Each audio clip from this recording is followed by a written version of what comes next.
to another episode of Indie Answers. Today, I'm really excited to talk to you guys about what to do when you're afraid of people stealing your work.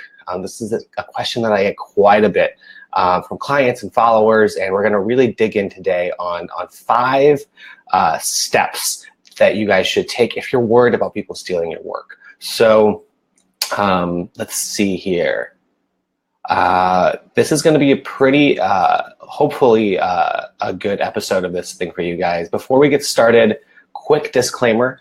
I am an attorney, but I'm not your attorney yet. This is not legal advice, just legal information.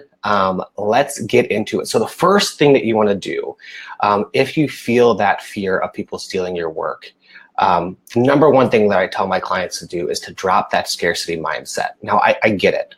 You have this idea, and some of you guys might not be here, but I talk to a lot of creatives who are just starting. They have this idea, and the one thing that's really keeping them from taking action on building this business around it is thinking that someone's going to steal it. So keep in mind, that's a pretty good problem to have, because it shows that in a lot of ways, this thing that you're building is being validated. But that's also a risk, and don't kind of put the cart in front of the horse there. So really try and adopt this abundance mindset. Don't feel like you have to really shelter what you're doing. And there are kind of legal and business reasons for that. If you want to talk more about that, let me know in the comments and I'll follow up. But this is usually where I start when I talk with clients and they're afraid of people stealing their work, is to drop this idea of only a limited amount of customers and people who will see it jumping on your work and then kind of stealing the business out from under you. So drop that scarcity mindset first and foremost. Second one is look for an opportunity. Now, technology is really changing the way that businesses are starting to think about people. There's becoming a fine line between sharing and copying and stealing.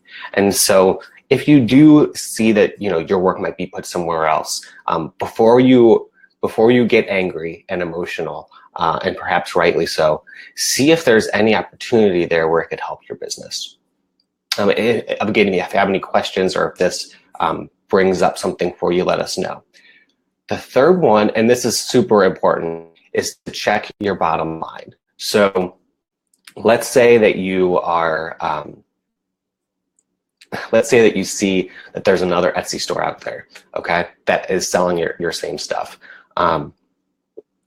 If obviously that stinks, and I hate when I hear that, but is it affecting your bottom line? Does it look like they're actually taking customers away from you?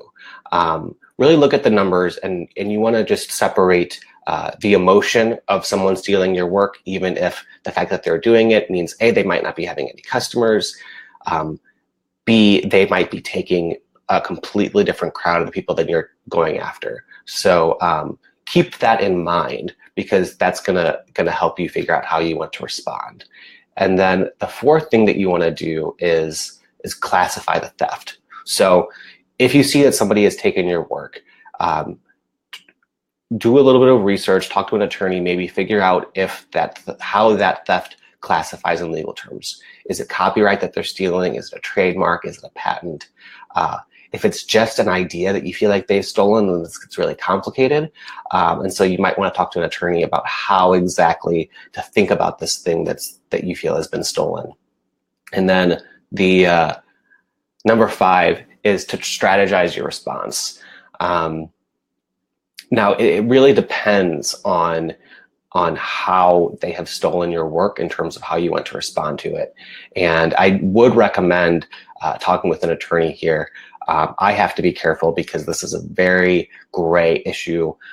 There's not a very black and white set of steps that you should take, because each case is a little bit different. It depends on the personality and the situation of the person who's being stolen. It depends on your own business. It depends on whether or not certain forms of intellectual property are registered. There goes my cat eating his food. So I hope that that's been helpful. It really can be different. Maybe you want to and there are lots of things that you can do when you decide to respond. You can file a DMCA notice. You can file a cease and desist letter. You can, try and get a hold of them in a nice way before you do any of that. And having an attorney look at the whole situation and help you figure out the best way to respond to minimize it going forward is always super helpful. So if you guys have any follow-up questions after those 5 steps, let me know in the comments, and I'll see you next week.